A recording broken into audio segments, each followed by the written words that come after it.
இவங்க 2 பேரும் தயவு செஞ்சு அந்த டீ பாட்டை திருப்பி கொடுன்னு அவங்க கிட்ட கேக்குறாங்க. ஆனா அவன் அந்த டீ பாட்டை அவங்க கிட்ட கொடுக்காம அதை ரோட்ல தூக்கி வீசி அது மேல காரை ஏத்திட்டு போறான்.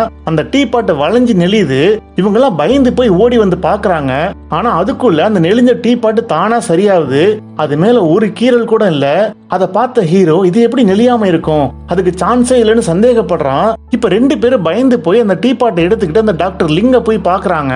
அவர் அவங்கள உள்ள கூப்பிட்டு உட்கார வச்சு அந்த டீ பாட்டுக்கான கதையை சொல்றாரு. அதாவது இந்த டீ பாட் 2000 வருஷமா இருக்கு. இது நல்லவங்க கிட்டயும் இருந்திருக்கு, ரொம்ப மோசமானவங்க கிட்டயும் இருந்திருக்கு.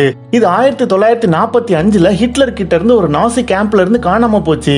இது தப்பானவங்க கையில இருந்துச்சுன்னா பெரிய ஆபத்தை உருவாக்கும். உங்க 2 பேர்ல யாராவது ஒருத்தர் கிட்டயாவது கொஞ்சம் ஈவில் இல்லனா வெறுப்பு இருந்துச்சுன்னா அதை இந்த டீ பாட் அப்சர்வ் பண்ணிக்கும்னு சொல்றாரு. ஆனா இவங்க 2 பேரும் நாங்க கண்ட்ரோலா தானே இருக்கோம் அப்படின்னு சொல்றாங்க. அதுக்கு அவரு முதல்ல இப்படிதான் ஆரம்பிக்கும், ஆனா போக போக தான் அந்த டீ பாட் அதோட வேலையை காட்ட ஆரம்பிக்கும். நீங்க அதை என்கிட்ட கொடுத்துருங்க. உங்க வாழ்க்கையில இது வரவே இல்லைன்னு நினைச்சுக்கிட்டு உங்க வாழ்க்கையை கண்டினியூ பண்ணுங்க. முக்கியமா இந்த டீ பாட்டை யாராலையும் அழிக்க முடியாது, ஆனா திரும்ப யாரும் அதை கண்டுபிடிக்க முடியாதபடி அதை மறைச்சு வைக்க என்னால முடியும்னு அவர் சொல்ல ஹீரோயின் அதுக்கு ஒத்துக்கல. ஆனா நம்ம ஹீரோயின் கிட்ட நம்ம இந்த டீ பாட்டை அவர்கிட்ட கொடுத்துடலாம்னு சொல்றான். ஆனா அதுக்கு நம்ம ஹீரோயின் அவன்கிட்ட அவன் சொல்றது எப்படி உண்மைன்னு நம்புறது, அவன் நைஸா பேசி இதை அவன் வாங்கிட்டு போலான்னு பாக்குறான்னு சொல்றா. அப்புறம் அவன் நம்ம ஹீரோ கிட்ட கண்டிப்பா இது நம்ம கண்ட்ரோலை தாண்டி போகாதுன்னு அவனை சமாதானப்படுத்தி அந்த டீ பாட்டை திரும்பவும் எடுத்துக்கிட்டு வர்றா. அடுத்து ஒரு நாள் இவங்க 2 பேரும் தூங்கும் போது அந்த வயசான பாட்டியோட பேர பசங்க இருந்தாங்கல்ல, அவங்க வந்து இவங்க சேர்த்து வச்சிருந்த பணத்தெல்லாம் எடுத்துட்டு போறாங்க. ஹீரோ அதை தடுக்க பாக்குறான். அப்ப ஹீரோயின் அந்த டீ பாட்டை அவங்க கண்ணுல படுற மாதிரி எடுத்துக்கிட்டு வெளியில வர்றா. ஆனா அதை பார்த்து அவங்க ஷாக் ஆகவே இல்ல.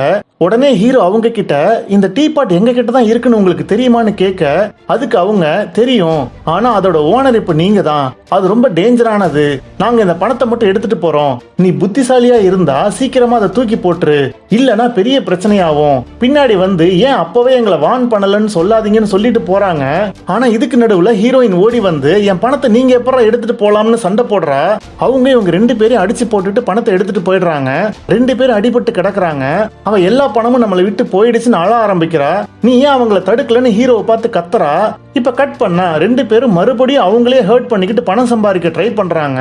ஆனா அந்த டீ பாட்ல இருந்து முன்ன மாதிரி பணம் வரல. ஏன்னா பிசிக்கல் ஹர்ட்டிங் பண்ணும்போது அது முன்ன மாதிரி பணம் தரல. அதனால ஒரு பப்புக்கு போய் ஒருத்தங்கிட்ட நம்ம ஹீரோ வம்பிழுக்கிறான். அவன் கிட்ட செம்மையா அடி வாங்கி மூஞ்சி ஃபுல்லா காயத்தோட நிக்கிறான். பணம் நிறைய வருது. அந்த டாக்டர் நம்ம ஹீரோ வந்து பாக்குறாரு. அவர் முகம் ஃபுல்லா காயத்தோட இருக்கிற நம்ம ஹீரோ கிட்ட அந்த டீ பாட் கொஞ்சம் கொஞ்சமா உங்களை அழிக்க ஆரம்பிக்குது. உங்ககிட்ட எதுவுமே மிஞ்சி இருக்காது, உங்களோட மொத்த லைஃப் அதை அழிச்சிரும்னு சொல்ல அப்பவும் அவங்க 2 பேரும் அதை கேட்கவே இல்லை.